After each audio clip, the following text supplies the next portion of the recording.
The 2024 coming to a close, 2025 looming in the forward view. Time is stupid. We don't understand time anymore. It just flew by, didn't it, Tim? It flew by so fast. It's so funny to look back on the year and think everything seems so far away, but also, wait a minute, why is it Why is it the end of December? Yeah, it's very weird. I feel like I had a very productive 2024, and for me to say that takes a lot because I never feel like I'm doing enough, and I feel like I got a late start because, we've talked about it before. I spent a lot of time not writing, being afraid of doing that. And so now that I feel like I'm sort of starting to find my own voice, I felt like I had a productive 2024. And that's it.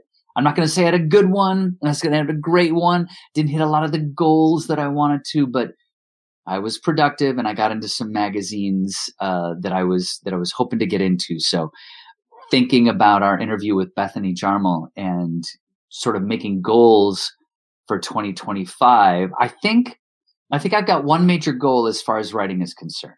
I would like to focus on slightly longer pieces.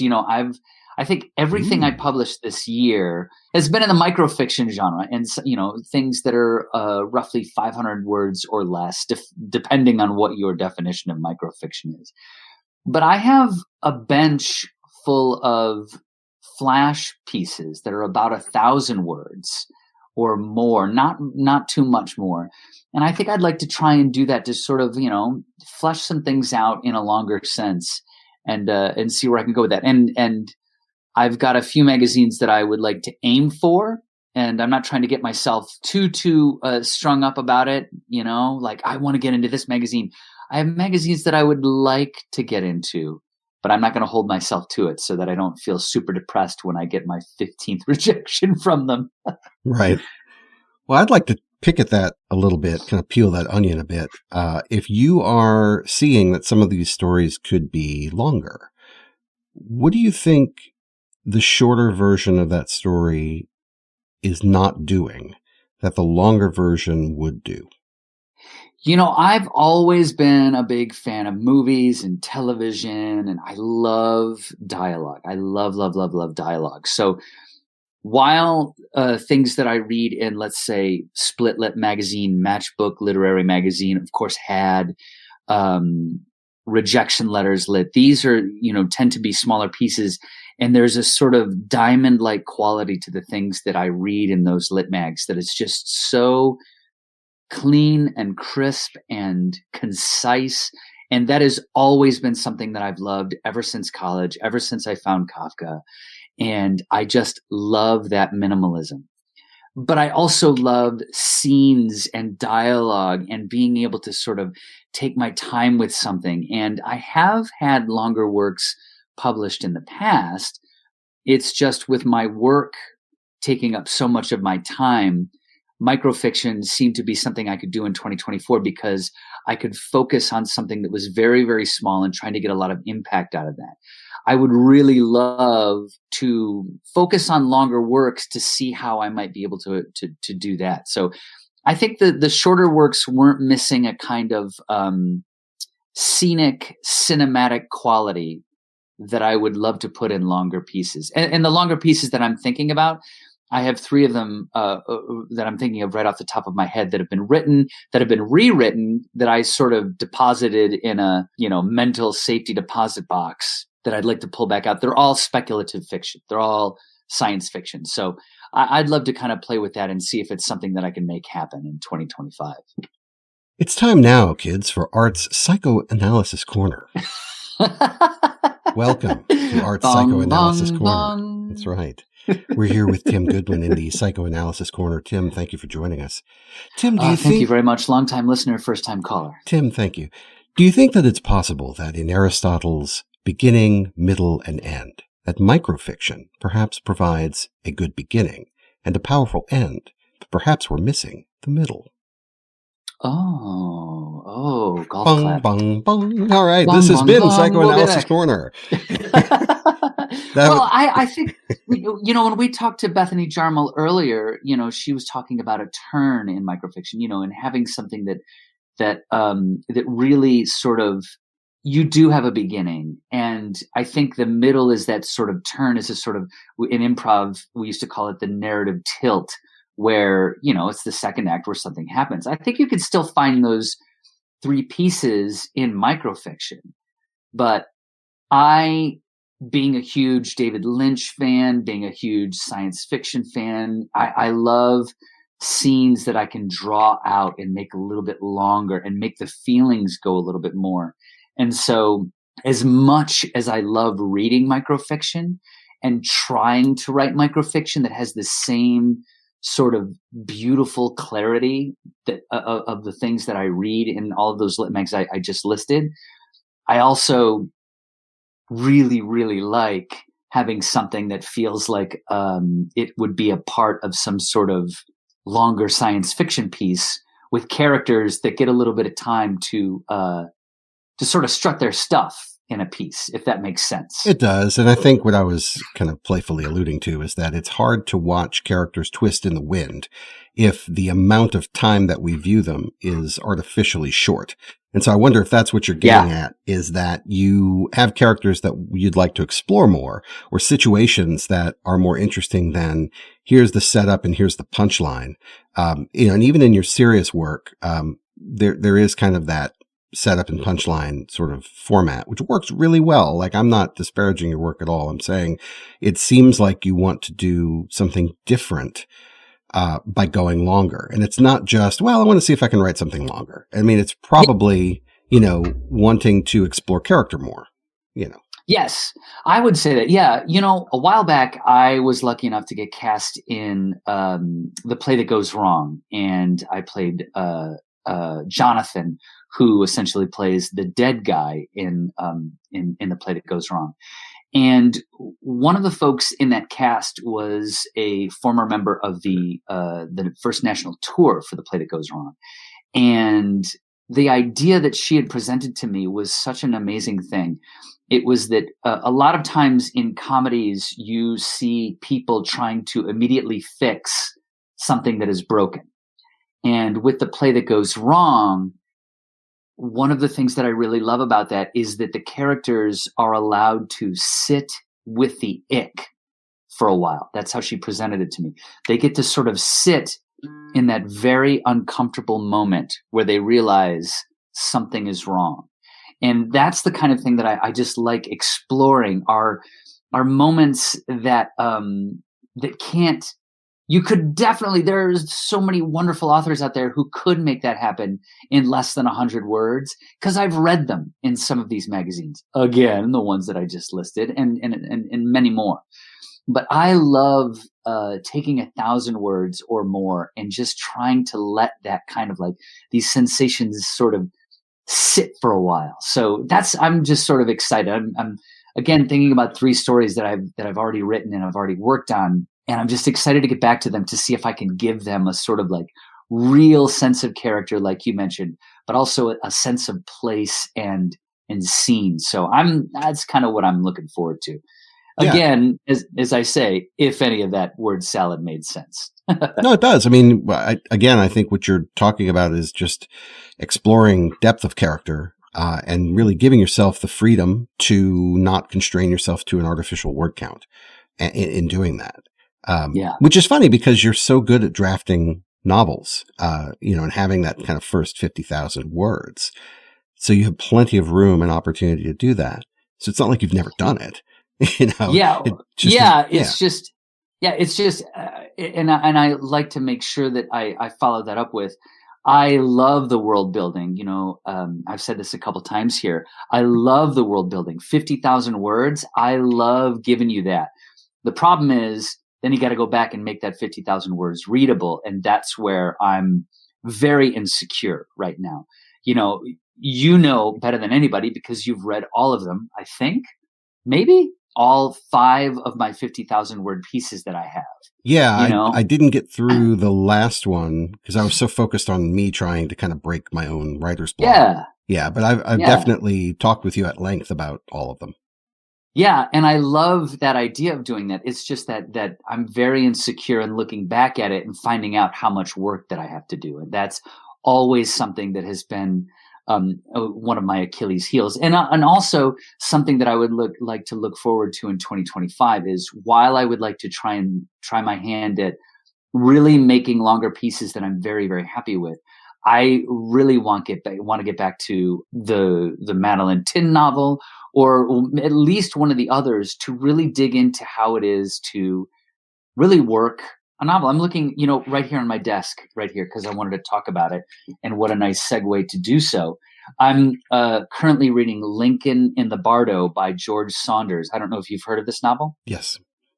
And it's funny because, opening up the last page, your George Saunders is the usual biography, and just talking about, he's just the author of 8 books. And it's like, oh my God, 8 books. Like, how do you find the time to really craft, rewrite, draft, send to friends, get feedback, get an editor, get a copy editor, get it back, rewrite? How do you do that for 1, let alone 8, especially with, when you've got work and life and stuff like that? So I'd really like to stop making excuses for myself and figure out how I, in my current life situation, can do the work that might be uncomfortable in getting a novel rewritten to the point where I could give it to someone and they wouldn't look at me and go, "The hell are you talking about in this?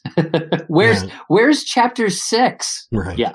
Well, I mean, we should pause for station identification and notice that George Saunders won a MacArthur Fellowship back in the mid-aughts. I know he won the Booker Prize, I think in 2017 for that book. So it's not just that he's written 8; he's written really good ones, and some of them are short story anthologies, and some of them are novels. So kudos to George Saunders. Kudos to George Saunders. Exactly. Yes, I agree completely that exploring the novel is the way to go in 25. And that's actually a great jumping off point for my goals in 2025. I want to go back and finish the first draft of my novel that we had started last year. And it's really cool because I feel like I've finally removed the extra weight that I was carrying around, which, very succinctly is expressed as you have to write a perfect draft to start, and then the rest of the process is merely editing, and that is not true. And so now I really understand, like in my bones, that first draft just has to exist. It's almost like an extended treatment where you're just finding character, finding story, and then you do have to go back in and redraft. And I think that is exciting to me now, because before I dreaded that. I didn't want it to be true. And maybe even, like, let's be honest, I probably thought I was special and that I could do it, in a more direct through line than that, because I was so awesome. That is not true, not the case. And so now that I sort of understand the process, we've had enough successful writers come on the show and tell us this is how it works. I'm like, all right, that's how it works. Now I'm ready to go do that and really not hold myself accountable to have this perfect version coming out. And what's really exciting about it is that I think the point of doing that quickly is so that you don't get bogged down in trying to make it too clean, too pretty, too perfect in that first pass. And that's where I would always get stuck.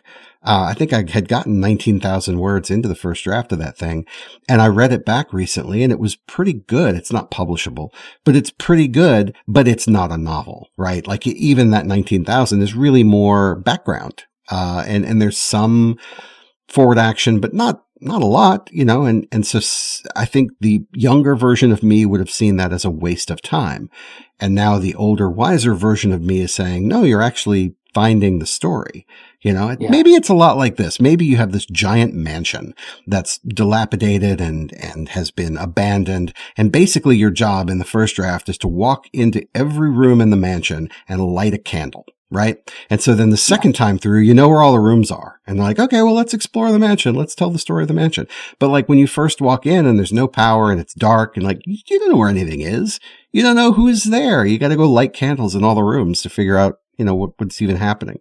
So I'm giving myself permission to go light candles in all the rooms. And I'm really, really excited to do that. Yeah. And I think that's, let's come to Tim's psychological corner, shall we? For a few questions. My question to you is, I revel in the mess when it comes to longer pieces. And it sounds like what you're saying is for example, with Metal and Tin, I think we talked about this. When I wrote that first draft, it was getting to a point about 3/4 of the way through where I was like, I don't like where this is going. And so what I did was, the next time I sat down, I just started I started where I wanted it to be at that place in the novel, at that point. So I took completely different directions. I have non sequiturs of things that did not happen before in the novel, because I was like, this is where I want to be here. And I hadn't been getting there. And I sort of strayed because, I always talk about play, and I always talk about that sort of like, let's just yes and our way into something else. That doesn't always mean that you get to a place that you want to go. Sometimes it's fun to explore, but other times you might yes and yourself into a spot that you're like, ugh, I don't really like this at all. So to keep the forward momentum, because my earlier self would have just thrown out the whole thing, I just took that responsibility of fighting it back towards where I wanted to go. And I said, you know what? Screw it. First draft, I'm just going to go ahead and start where I want this to be now to get to the ending that I am hoping to get to. So is that part of it for you? Is that sort of like, my first draft is a total mess. So are you okay with mess? Yes. Yeah. That's a very clean way of saying it. Clean way of saying I like mess. Yeah. I don't like mess. I don't like it at all. I know I've told you before, my favorite thing in nature that's man-made would be a square or a rectangle of grass, perfectly mowed, that's surrounded by a concrete walkway, because everything's pretty and nature is tamed and we're good. No, I don't like mess. I don't like it at all. But it's impractical and unreasonable to have that kind of come out fully formed in the first draft. And I had bad habits kind of reinforced early on in my career, and I could barely call it a career, but when I was in school, I got a few stories published, and 2 of them really did come out fully formed. And they were on the shorter side. I think one was 2000-ish and the other one was around, 1,100. But they did kind of just spill out almost the way that they were published. And I just assumed, clearly I'm good enough to just write them. Clearly I'm special. And so from then on, I set up an unrealistic expectation that took me 30 years to really come to terms with. You are not special. You might have some talent. You certainly need to approach the work professionally in order to, mine whatever talent you might think you have, but you are not special. You got lucky. And so it's like all these bad habits that I learned earlier, I've had to unlearn. And hearing all these wonderful, successful authors and having these conversations with you about how the work really gets done for 99% of the people out there has opened my eyes to, okay, there is no shortcut. But here's the thing. So when I was doing research on how to plot a novel, plotting has always been a thing. Like historically, for me, plotting has been a magical black box that I just couldn't decode. And what I'm understanding now is that my brain does not function in a way that I can imagine plot ABC and plot a novel. I can't do that. What I can do is write a bunch of stuff and then come back and make sense of it like it's a puzzle and rearrange things and then see where the gaps are and fill in the gaps. And that's the process. That's the work. But I always assumed, again, incorrectly, that I had to be able to imagine the plot and kind of note card it out or post-it note on the wall and have all that done before I started writing. And that was always the barrier to entry because I could never do that in a way that made me excited to do the work. I could plot a story, but then that story would be so boring to me, probably because I was plotting somebody else's story that I had already read, or, I was borrowing from tropes and whatnot. It was just sort of like, oh God, I don't even want to read this. Why am I going to write it? That's, the brick wall I've been banging my head against. And finally, this year, for whatever reason, I think I just took the blinders off and said, why is this not working? Like, I'm a smart guy and I do have some talent. Why the hell is this not working for me? And it's because, you're setting unrealistic expectations. You can't, like, I'm not a plotter, but I'm also not a pantser because I don't feel comfortable just sitting down and going, okay, what are we going to write about today? Go! Like, that's hard for me. I don't. That's exactly my morning routine. Right. I don't like that because I feel like I'm wasting my time spinning my wheels in the mud. I have to be somewhere in the middle. But what I'm learning more about myself, and again, it's really just me because everybody's brain works differently. And some people may latch onto this and go, oh yeah, art's right on. And then other people might go, this guy knows what the hell he's talking about. But for me, I think the way it's going to work best is if I sit down with an idea of what I want to write about. And I have that with this novel. I kind of know what generally it is. I don't know how it ends, but I kind of know what it is. So I have a starting point that makes me feel like you're not wasting your time. Then I can write, and now that I take the pressure off of myself, I can write to explore, walk in all the rooms of the mansion and light candles and see what's around. Then I can look forward to, okay, instead of doing this from the ether, from nothing, and trying to post-it note an entire novel without an understanding of what action is happening, what characters are at play, what's interesting. The goal really is to have something to shape. You need clay first before you make pottery. And so it's like, yeah, dummy, like, why didn't you learn this 30 years ago? Well, I wasn't in a headspace to do that. Okay. So now I feel like I really do understand, go to work, and the work is make a bunch of clay. Just get stuff down on paper, and some of it may not work and you can just discard that. How you say yes and? Mine might be yes and that goes in the trash, right? Like, it's still yes and, but like it's gone pecan, So, and that's okay. Again, in the past, I would have seen that as a waste of time, and I might have actually had some pretty serious negative self-thinking about it. Oh, you suck. You're never going to fulfill your potential, this, that, the other. Like, that would have crept in, and that becomes the end of your opportunity to write. So instead, in 25, I'm going to approach it the way that all of these great, guests that we've had have expressed it, which is, go to work and do the work and then come back and revise. And that's the work. So I feel really good about it because reading the 19,000 words over that I had done, and again, I had all the negative self-thought, right, that I just talked about. It was all there. End of 23, into 24, I was my worst critic. I was very hard on myself. And I fully expected when I went back to it that it would be this flaming pile of garbage. And it wasn't. It wasn't a story, but it was really interesting background. And a lot of potential story threads were there. And it started getting me excited to take out post-it notes or take out note cards and start to kind of sketch out, okay, well, this seems to be a plot arc. These are characters who are important. Like, maybe we can start putting some of these characters together and see what happens. And that's when it dawned on me. Oh, this is how you do this. So that's going to be my 25. I know it's a long answer to your question, but no, yeah. I think, the new year always gives everyone an opportunity to sort of start over. And sometimes, I've gotten to the point in my life where I know that, looking at January 1st as the day that I start getting in shape and going to the gym, that stuff is just manure. It's not going to work.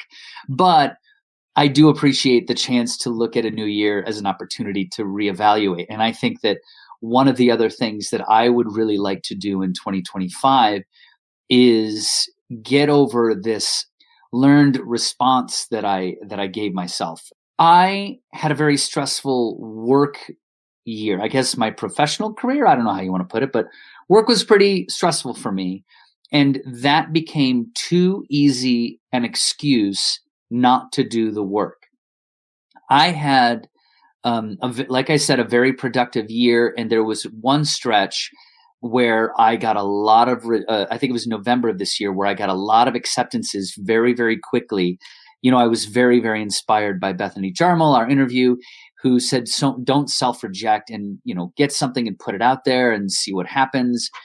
And I had a very good November, a lot of acceptances. But for the rest of the year, I would let work be an excuse too easily. And I would like to get over that, because for me to complain so much about work, but have so much work accepted this year, the two margins don't equate, if that makes sense. I can do the work and I can get published while having this job if I didn't use it as such an excuse, as sort of like, no, well, I've got to work 12 hours on Saturday, I'm not going to get to it.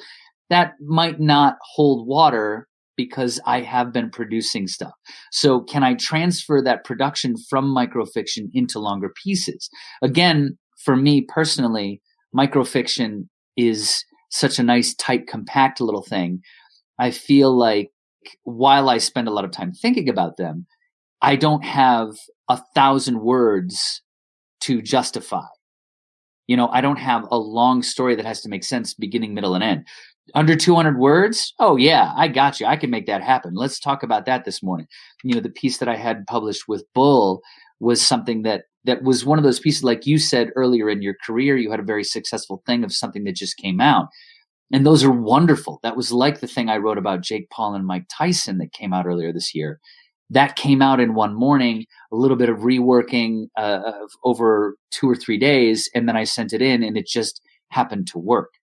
But I need to take more time doing the work instead of making excuses why I can't get to the work, and read more. Right. No, I think we could all read more for sure. I'm excited to see what you do in the longer form, because the characters that you're creating are compelling, but in kind of the artificial footprint that you're allowing them to have, they don't have enough time to perform. They appear, they do something significant, and then it's done. So if you want them to do more, then you just give them more stage, and that's great. Yeah. So, I'm glad that we're talking about this, because as we go into 25, we're both going to hold ourselves accountable for all of this wonderful stuff. And, there's plenty of internal pressure. I don't need any external pressure. But one thing that I decided to do was expand my beta readership. I wanted to get more feedback. And so I've identified 6 people in addition to you. So I've got a list of 7 who are writers or just avid readers who have agreed to, read my earlier work.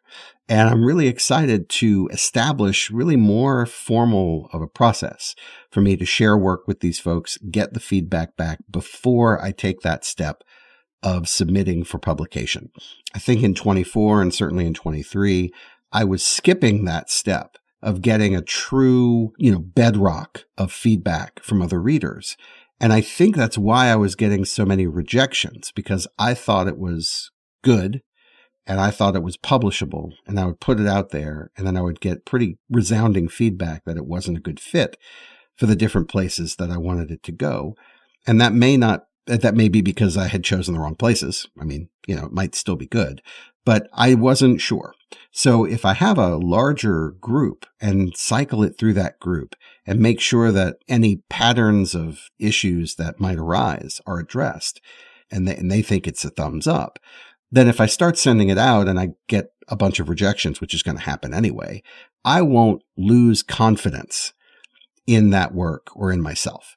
And I think I felt that happen within the last year or so. There was a moment, and I think if you go back and listen to old episodes, you can probably spot the moment. It lasted a good month or so, where I was just kind of in the bottom of the trough. And I really was like, why am I trying to even do this? Like, what the hell? Yeah. And I think it's because I just wasn't getting enough readership outside of myself to confirm that the story was or was not ready. And I'm not going to go back and say that the stories were garbage and that they needed to be revised. I just don't know. And so this way I'm going to prepare the work to kind of put the best foot forward and just make sure, okay, these are people who I trust. They have read this piece. They all generally agree that it's ready to go forward. Okay, good. So I can go forward with confidence. So that's probably a big thing that's going to be different for me in 25. Yeah, that's actually something that I've been thinking about as well, but I'm just a little bit too scared to maybe put it out there on social media and be like, hey, does anybody want to be a reader? Anybody want to trade some stories? But that's a good thought. That's Yeah, that actually sounds really good. I mean, now that you're moving into a different format of short story, because you've really nailed your voice and the way that you want to express yourself in microfiction, it may not be super necessary for you to get a big readership for the types of stories that you have been publishing because you've had so much success. I think you know where you want those stories to go and how to do that. And so, I wouldn't think that would be a necessary step for you at this point. But as you go longer, it's kind of a different format for the story. And that is a different pool to swim in, right? Like the Olympic size pool is longer. And so you might do really well in the shorter pool. But once you get to the Olympic size pool, you run out of breath and you're coming in second, third, fourth, right? Because it's just further to go. So it might be really helpful to put together a reader group now that you're stepping into the Olympic size pool. Yeah. Yeah. And that's that thing, we always talk about community, and that's something that also helps you to become a better writer. I love reading. I just mentioned a little while ago about reading more this year, but I love reading a lot of microfiction, but I always lag behind in novels, mainly because I'll read a novel. Like I loved The Ministry of Time by Kellyanne Bradley. And then I sort of feel bad for whatever book I pick to read after that, because I love The Ministry of Time so much. It's like, oh, here comes this book. I'm sure it's not going to be as good as, it's unfortunate that I do that thing, but I just want to read more novels to get more ideas, because the way that I become a better microfiction writer is by reading more microfiction. And that's a big duh that everybody needs to know, is like the basics, just read more. And sometimes when I feel like it's been a long time since I have written, the best way for me to get back into it is to just find a microfiction lit mag and start reading. And that's where the inspiration comes. Like, oh, look at that. And that's great. And what a great sentence. And oh, that's a really wonderful structure that they've got. So maybe I should just set a goal of one novel a month. Like, that's how bad I am. I might have read 5 books last year, tons and tons of lit mags, but not a lot of novels. And for me to try and go back to some of the novels that I've written in order to rewrite them, I think that I want to be inspired by great novels. And that's only going to happen if I read more of them. That is an excellent point. I'm so glad you said that, because I need to put that on my list for 25 as well. I have really been remiss in reading as much as I need to. And there's a pacing that's different for novels than it would be for microfiction or even just a, longer short story. Pacing is something I think Bethany talked about pacing, in her interview, but I know it's an important piece of it. And if you're going to give yourself more room to explore character, it'd be interesting to kind of break down novels that you really like and figure out, okay, well, how much screen time, right? Or how much time is a character actually getting? Here's a side character. They have kind of a mini arc. Maybe they change, maybe they don't, but to kind of think through, all right, well, what does the structure look like? Maybe even take the opportunity, because I like to break down things like their game film. That's kind of the old coach aspect of me. And so I might take a novel that I'm really enamored with, and I would try to sketch it out as if I were, trying to break it down and figure out how it was constructed. Unfortunately, again, going back to sort of where I started from, Donald Barthelme was one of my bigger influences. And if I tried to write like Donald Barthelme, then I was mimicking something that was popular as almost like a response to something that had come before it from the 60s. So like I was trying to teach myself how to write something that was itself kind of an oddity, and a response to the normal. And it didn't work because that time had passed. So I feel like, I kind of want to look back at things that are good that I'd like to emulate, but I also need to have enough confidence to just go out and do the thing that I want to do, whether it's popular or not. Let me do something that makes sense to me and see if other people want to read it as well, Yeah. One of the things that I really loved about works you had sent me this year were that they were more personal, and not, you weren't writing necessarily, a sort of from a biographical standpoint, an autobiographical standpoint. But I was really excited that you were writing things that were just a little bit, that felt more personal than work that I had seen before. And so I'm very excited to see what you've got coming next year as well. I really am. Thanks. Me too.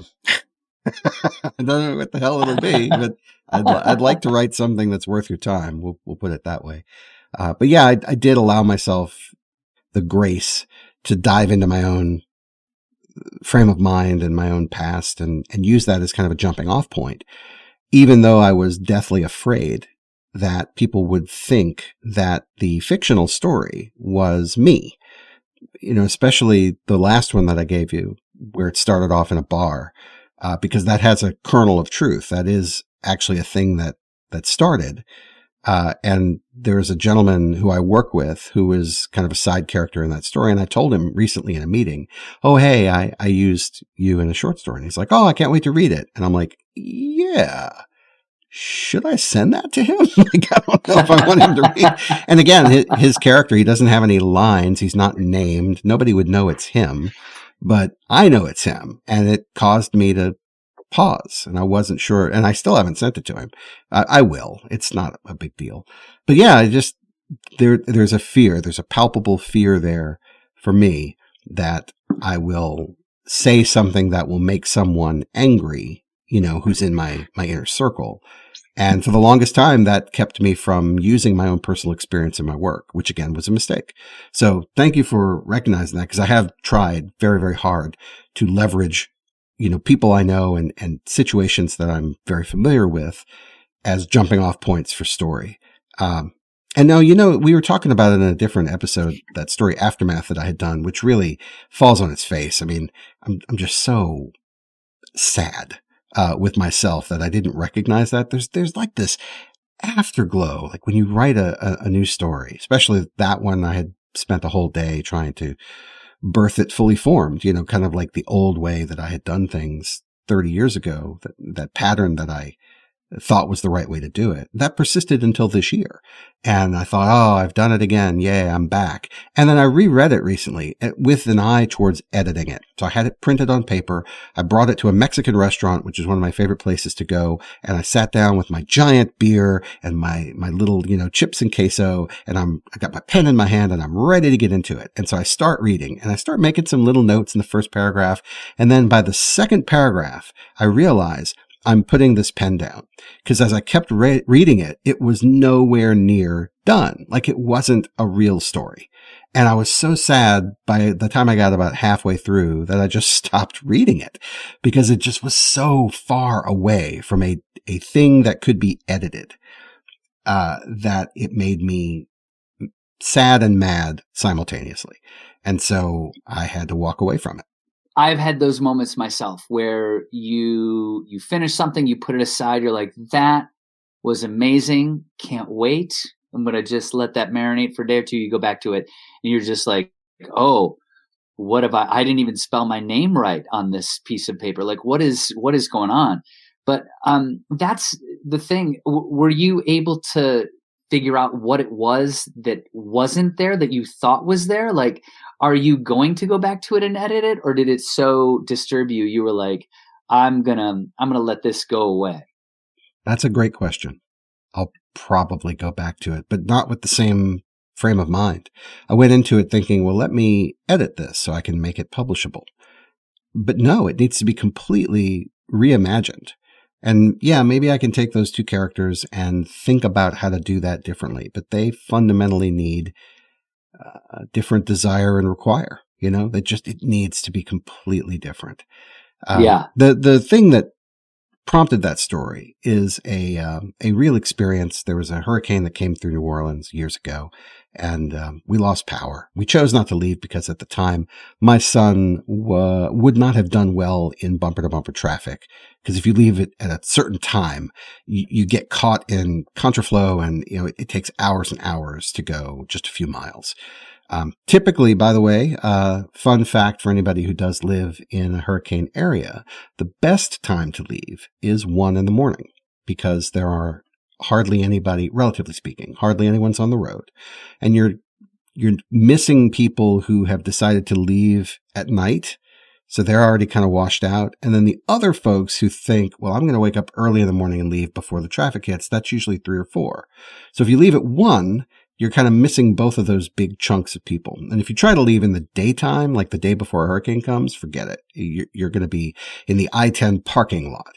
So that's where we were. We just decided it's probably not going to knock our house down. We are in a good place where we won't experience a lot of flooding. We're probably just going to lose power. We're going to ride it out. And that's what happened.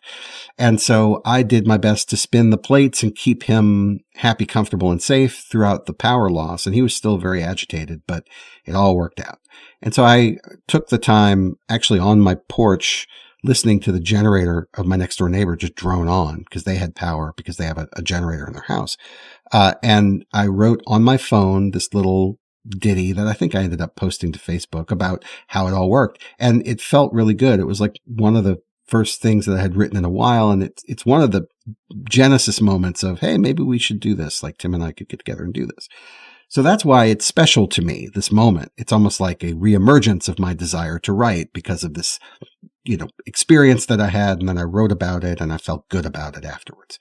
So I think that just makes it doubly more difficult when I try to turn it into an actual story and it absolutely implodes. And I'm like, oh man.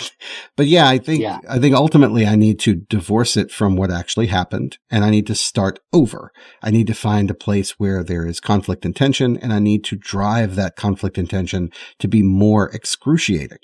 But the story was basically fencing, it was like, haha, riposte and this and that. And like nothing ever happened. It was just sort of a parry and feint. And there you go. You're done.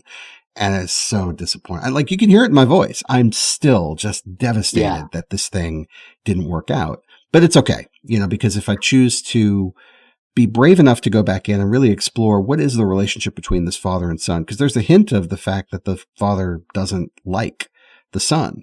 And I've mentioned this before twice on different episodes. The first time I said, oh, maybe I should remove that again, because that's the fear of me not wanting to, explore that. And then the second time I mentioned it, I'm like, no, I should probably lean into that, which again would make a much better story. I'm going to reiterate. Yeah. If I do go back and do this thing again, it has to be completely divorced from what actually happened. And it needs to start from what is the central conflict. This stressful moment in time has created an opportunity where the father loses control of his ability to modulate his responses or be kind and patient, and he fucking loses it. Like, I think that's what the story should be, because I think that would be pretty good drama. And then what happens? Like, I don't know, but I think that's going to make a much better story than what I ended up putting on paper. Nothing happened, Yeah. But I think the important thing is it's on paper. And I think that that's something that we, or at least I sometimes forget. There's this idea that I've always struggled with that, we've talked about it before and I've said it ad nauseum, where I sort of put myself in this position early on in my career that everything had to come out perfectly, that I had a writing degree, that I know what I went to school for this. I should know what I'm doing. This should be great. And then when it doesn't, I'm just so devastated and keep getting devastated and more devastated, the more work that I have to do to make something right that seems like it's publishable. But I'm trying to be more okay and at ease with the fact that, you know what, this didn't turn out. I'm not going to be getting a pushcart prize for this, but it's on paper and I can come back to it and work on it at some point in the future. And that's the important thing. That's writing, Yeah. And, outside of that, I think the other important thing to take away from what you were just telling us is I have a new goal for 2025, and that is to do more editing at Mexican restaurants. It's super fun. I don't know if I'd have a large beer. Mine would be a margarita. Boy, you want a 50,000 word novel? Just give me 2 margaritas. I got your novel right here. Watch this. Oh, the self-loathing just melts away after that second margarita. I'm amazing. Maybe that's why so many old authors had alcohol problems. Maybe. They were just like, well, this will make it easy. Yeah, maybe. Yeah. I'm not willing to lean into the alcoholism to become a great writer, but I'll certainly do the work. I think in 25, as we really embrace the ability to look critically at ourselves, but not be critical. I think that's really important trait. And I think you and I both have it. The fact that you're pivoting to longer stuff in 25 and the fact that I'm really trying to approach the work more realistically bodes well for us. And that's why I think as we look to 25, the last thing that I had on my to-do list was really to launch those workshops that we're looking to do. So Yeah. I'm excited to do that. So more details about that later. But yeah, as you know, for our gentle listeners, as you look into what you're doing in 25, explore these options for yourself. If anything that we've mentioned strikes a nerve and it's something that you want to adopt, go ahead and put it on your list. If you've got different items that you want to put on your list, make that list. I think having a plan going into the new year is critical, and don't be afraid to try new things. Yeah. And don't be afraid to divert from that to-do list if you don't feel it's working for you, and try something that is exciting you. And that inner voice is saying, hey, I like doing this. And if you got it, hey, let us know. I mean, you can email us. You can find us on Blue Sky. We're everywhere. Let us know what you're looking to do in 2025.